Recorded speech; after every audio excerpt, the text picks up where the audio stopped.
The autumn wind carried the bite of early winter across the high plains of New Mexico territory, rattling the wooden shutters of Samuel Reed's modest ranch house and stirring the dying embers in his stone fireplace. At 42, Samuel had grown accustomed to the sounds of solitude, the whisper of wind through empty rooms, the settling of timber in the lonely hours before dawn, the echo of his own footsteps on floors that had once known the laughter of a family. 3 years had passed since the accident that claimed his wife, Martha, and their 8-year-old daughter, Lucy, swept away by a flash flood while returning from town.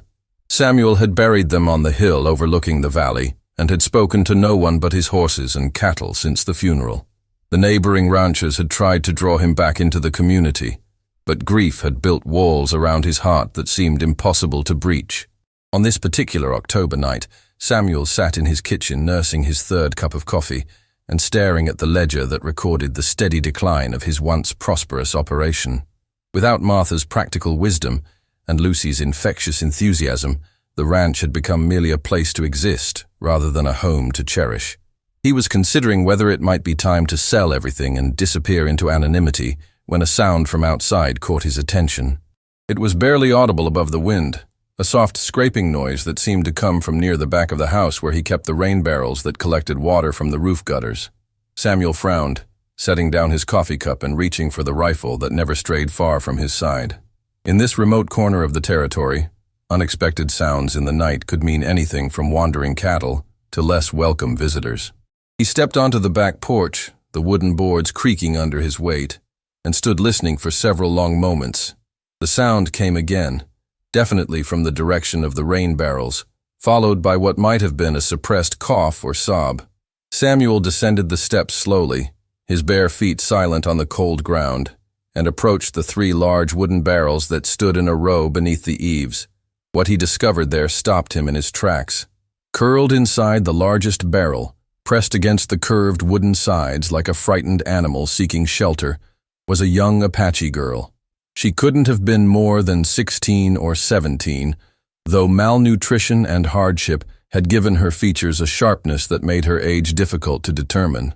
Her long black hair hung in matted strands around her face, and her traditional buckskin dress was torn and stained with mud and what looked like dried blood.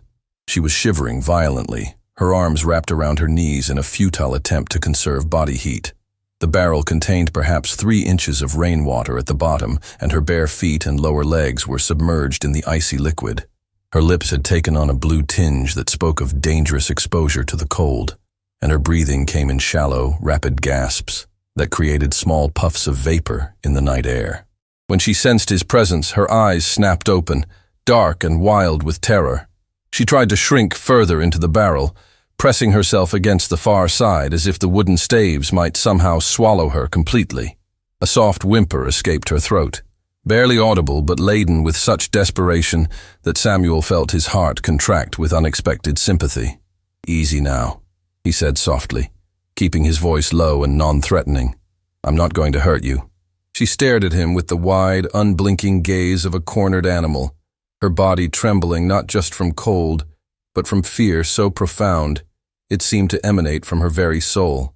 Samuel could see the calculation taking place behind her eyes, the desperate search for escape routes, and the growing realization that she was trapped. Without taking his eyes off her, Samuel slowly shrugged out of the heavy wool coat he wore against the night chill. The garment was old but well-made, lined with soft flannel and large enough to wrap around someone much bigger than the slight girl crouched in his rain barrel. "You're half frozen," he observed, extending the coat toward her with movements that were deliberately slow and unthreatening. "This will help warm you up." She flinched away from the offered garment as if it might bite her, her eyes darting between his face and the coat with obvious suspicion. Samuel could see the war being fought in her expression, the desperate need for warmth battling against ingrained fear of white men bearing gifts. "I know you can't trust me," Samuel said quietly, settling the coat on the rim of the barrel where she could reach it if she chose. "But you're going to freeze to death if you stay in there much longer. Whatever you're running from, it can't be worse than dying of cold." The girl's gaze fixed on the coat, and Samuel could see her internal struggle intensify. Her shivers had become more violent, and her lips were now distinctly blue in the pale moonlight. She was clearly in the advanced stages of hypothermia, and her body's need for warmth was beginning to override her mind's insistence on caution. After what felt like an eternity, she reached out with one trembling hand and touched the wool fabric. The coat was still warm from Samuel's body heat, and the sensation seemed to surprise her. She looked up at him again, searching his face for signs of deception or malice, then slowly pulled the garment toward her. "That's good," Samuel encouraged softly. "Get it wrapped around you. We need to get you somewhere warm." The girl struggled to extract herself from the barrel while keeping the coat clutched around her shoulders. Samuel started to step forward to help, but the flash of panic in her eyes stopped him.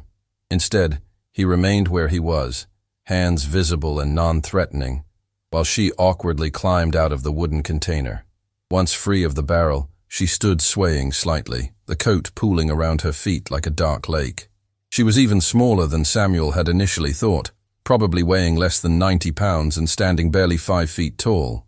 The oversized coat made her look like a child playing dress-up, but there was nothing childlike about the wariness in her dark eyes. "What's your name?" Samuel asked gently. She stared at him for a long moment, clearly debating whether to answer. "Ayanna," she finally whispered, her voice hoarse and barely audible. "I'm Samuel Reed. This is my ranch, and you're welcome to stay as long as you need to." He gestured toward the house. "There's a warm fire inside, and I can make you something hot to eat." Ayanna's eyes widened at the unexpected offer.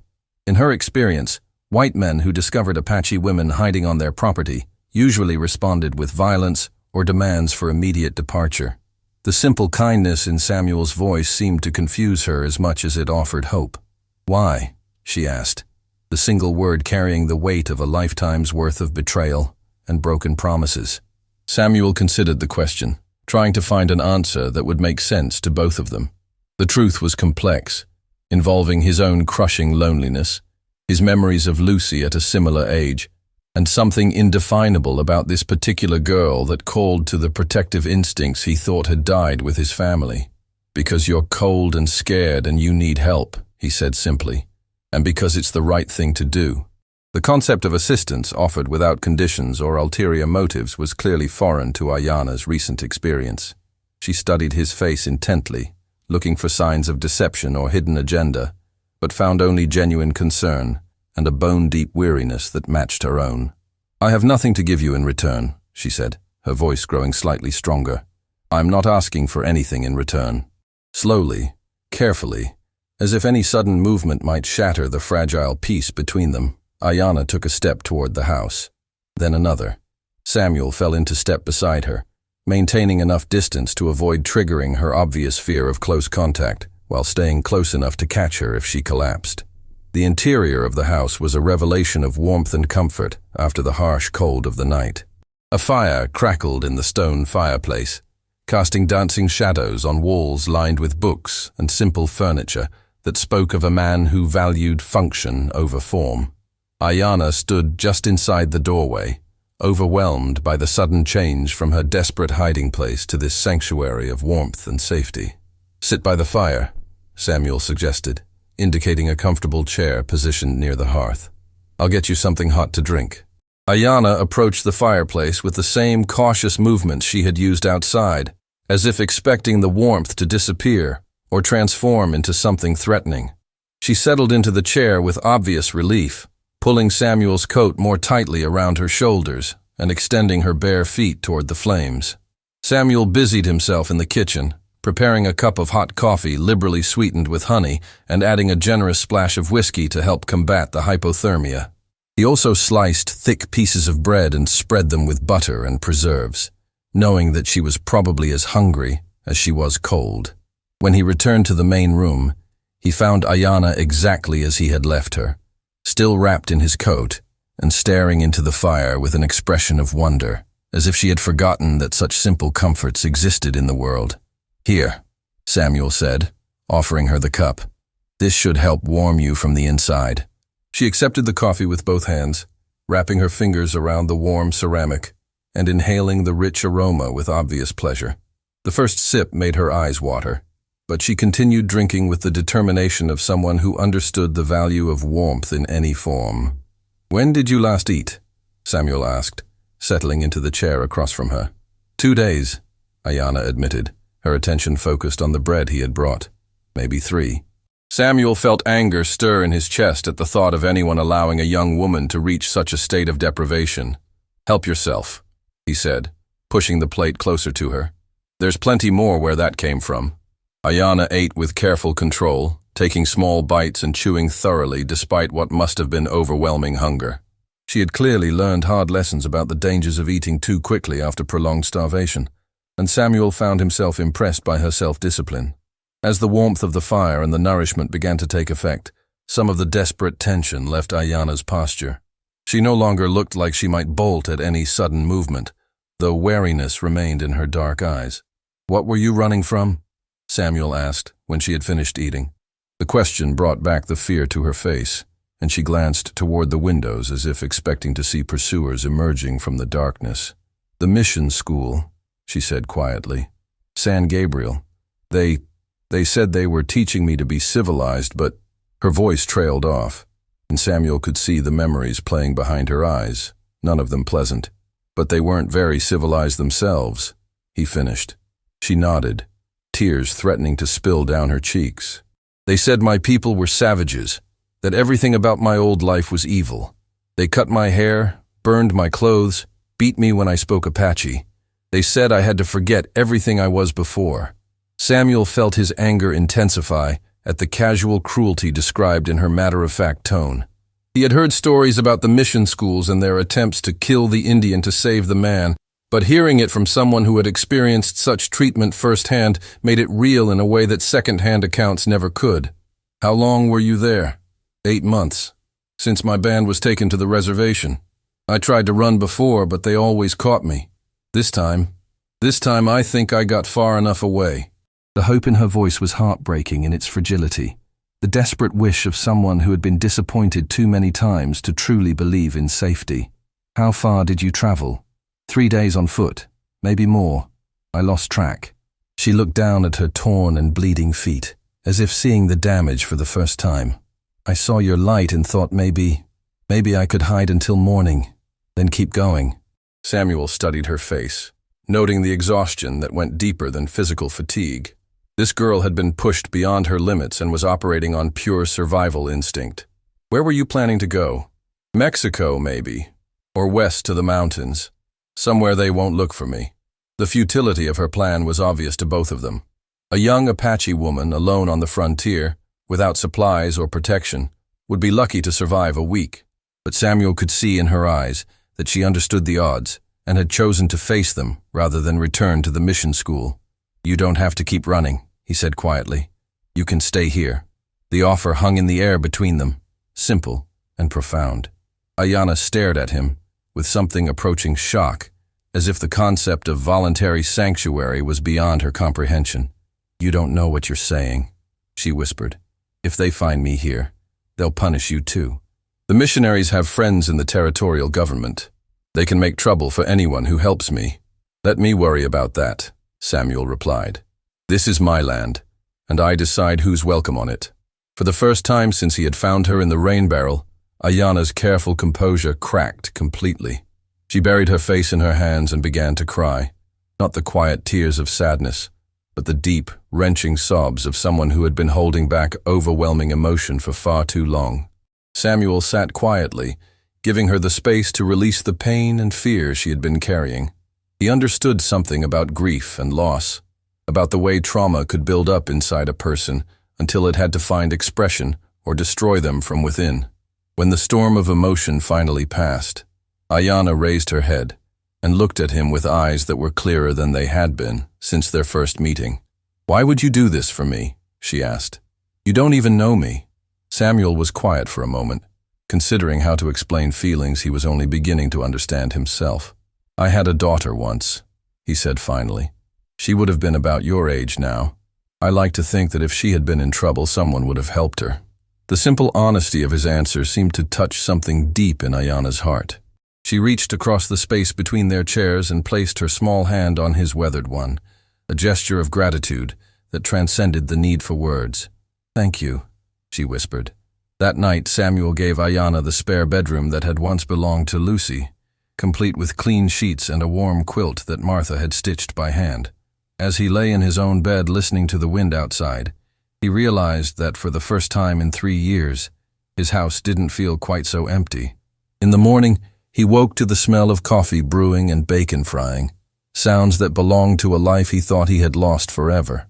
Ayanna was in the kitchen, moving with quiet efficiency as she prepared breakfast with ingredients from his pantry. "You didn't have to do that," Samuel said as he entered the kitchen. "I wanted to," she replied, not meeting his eyes, "to show my gratitude." The simple domestic scene stirred something in Samuel's chest that he had thought dead and buried. For just a moment, he could imagine what it might be like to share his days with someone again, to have purpose beyond mere survival. Over the following weeks, a routine developed between them that felt natural despite its unconventional nature. Ayanna proved to be resourceful and hard-working, taking on household tasks with a competence that spoke of practical experience rather than formal training. She cooked with ingredients foraged from the surrounding countryside, adding flavors and techniques from her Apache heritage that transformed simple meals into something approaching art. Samuel found himself looking forward to their quiet conversations in the evening, when she would share stories of her childhood with her band, and he would tell her about the early days of building the ranch with Martha. The pain of those memories was still present, but it had begun to transform into something more bearable, softened by the presence of someone who understood loss and displacement. But their peaceful sanctuary could not last forever. On a crisp November morning, as frost painted the windows and wood smoke rose straight into the still air, riders appeared on the horizon. Samuel counted 4 men approaching at a steady pace, their black clothing and formal bearing marking them as representatives of some official institution. "Ayanna," Samuel called quietly, his voice carrying a warning she understood immediately. She appeared at his side, her face pale but determined. The missionaries? Most likely. She was quiet for a moment, then straightened her shoulders in a gesture of resolution that reminded Samuel of soldiers preparing for battle. "I won't go back," she said simply. "I'll run if I have to, but I won't go back to that place." Samuel looked at her standing there in the morning light, wearing one of Martha's old dresses that they had altered to fit her smaller frame, her hair braided in the Apache style despite months of attempts to force her into white customs. She had found something here worth fighting for, just as he had rediscovered reasons to care about his own existence. "You won't have to run," he said, his voice carrying a certainty he wasn't sure he felt. "This is your home now, and I'll protect it." The word home hung in the air between them, heavy with implications that neither had dared to voice before this moment. But as the riders drew closer and the confrontation became inevitable, both Samuel and Ayanna understood that they had found something precious in their unlikely partnership, something worth defending against whatever forces might try to tear it apart. The mission representatives had come to reclaim their lost pupil, armed with legal documents and moral authority. But they would discover that some bonds could not be broken by bureaucracy or intimidation, and that love could indeed triumph over institutional power when it was backed by the fierce determination of 2 people who had finally found something worth fighting for. The 4 riders approached with the measured pace of men certain of their authority. Brother Marcus, the head of San Gabriel Mission, led them on a black stallion that matched his severe clothing. Behind him rode 2 younger missionaries and a territorial marshal whose badge glinted in the morning sun. Samuel stepped onto his porch with Ayanna beside him, both presenting a united front against the approaching delegation. The sight of the girl they sought standing freely rather than cowering seemed to surprise the missionaries, but Brother Marcus quickly composed his features into an expression of righteous determination. "Mr. Reed," the missionary called as they reined in their horses 20 feet from the house. "I am Brother Marcus from San Gabriel Mission. We've come for our ward, the Apache girl who escaped our care several weeks ago." "Her name is Ayanna," Samuel replied evenly, "and she's not going anywhere she doesn't want to go." Brother Marcus's eyes narrowed. "The girl is a ward of the church, legally bound to our institution for education and moral guidance. Her desires are irrelevant. She's also a human being with the right to choose her own path." The marshal shifted in his saddle, his hand resting casually on his gun belt. "Mr. Reed, I have legal documents here requiring the return of church property. Don't make this harder than it needs to be." Samuel felt Ayanna tense beside him. But she didn't retreat. Instead, she stepped forward slightly, her voice clear and strong. "I will not return to that place," she declared. "They tried to kill everything I am, to make me forget my people, my language, my spirit. I would rather die than go back." Brother Marcus's face flushed with anger. "Ungrateful child, we offered you salvation, civilization, a chance to rise above your savage heritage. This is how you repay Christian charity. By beating me, by forbidding me to speak my own language, by telling me my ancestors were demons." Ayana's voice grew stronger with each word. "Your charity was poison disguised as medicine." The missionary's composure cracked completely. "You will return with us, willing or not. Marshal Thompson has the authority to arrest anyone who interferes with legal church business." Samuel stepped protectively in front of Ayana. "Then you'll have to arrest me, because she's under my protection." The standoff stretched taut as a bowstring. 4 armed men against a middle-aged rancher and a teenage girl should have been no contest, but something in Samuel's bearing gave them pause. There was a quiet steel in his voice that spoke of a man who had nothing left to lose and everything to fight for. "You're making a serious mistake, Reed," Marshal Thompson warned. "Harboring a fugitive ward is a federal offense. And child abuse should be one too, but apparently it's not when it's done in the name of God." Brother Marcus's face went white with rage. "How dare you question the Lord's work? This savage has poisoned your mind with her heathen lies." "The only poison I see here is the hatred you're spewing," Samuel replied. "Ayana stays." The marshal's hand moved toward his weapon, and Samuel tensed, ready to dive for the rifle he had left leaning against the porch rail. But before violence could erupt, the sound of approaching horses drew everyone's attention. From the west came another group of riders, these wearing the blue uniforms of the U.S. Cavalry. Captain James Morrison led a patrol of 8 soldiers, their presence adding a new dynamic to the confrontation. "What's the situation here?" Captain Morrison called as his men spread out in formation.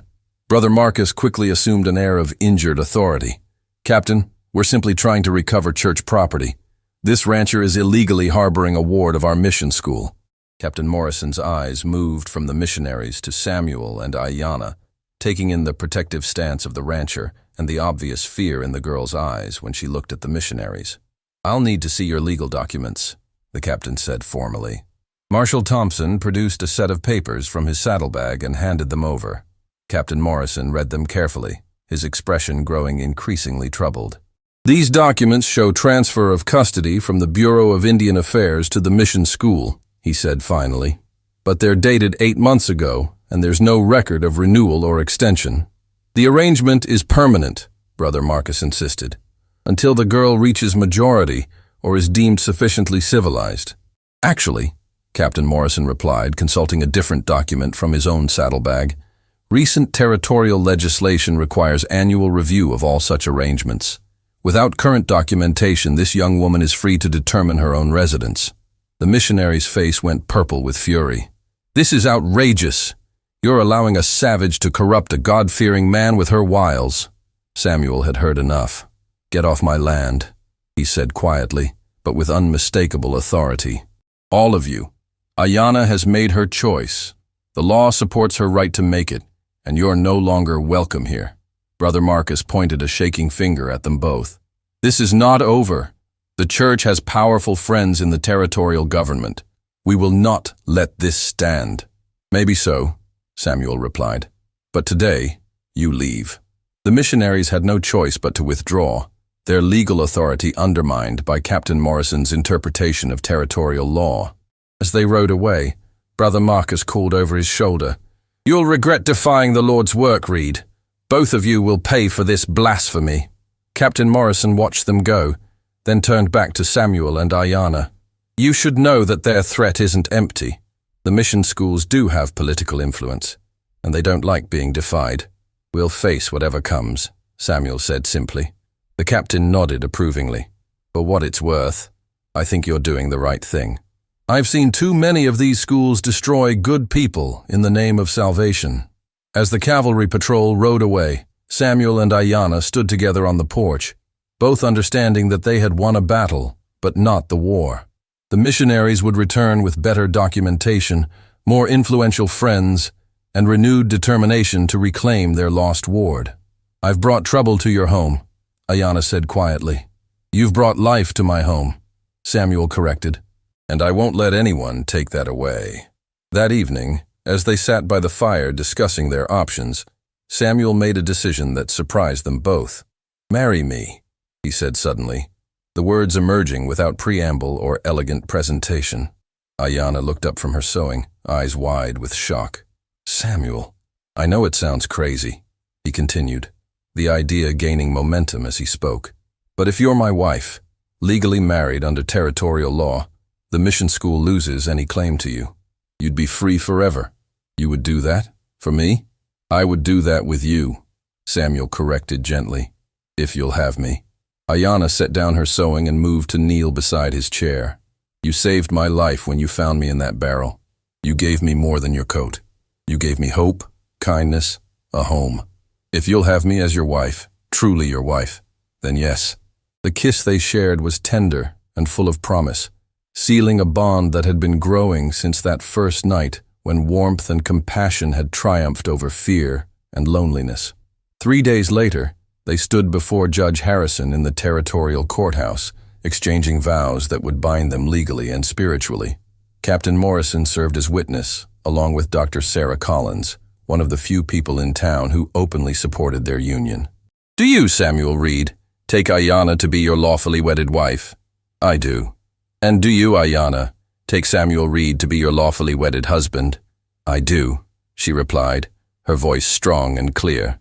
When Brother Marcus arrived the following week with reinforcements and new legal documents, he found a very different situation than he expected.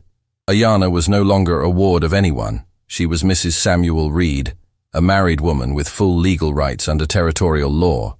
"This is a farce!" the missionary raged. "A mockery of Christian marriage!" "It's a legal union, properly witnessed and recorded," Judge Harrison replied firmly. "The young woman is no longer subject to mission school authority."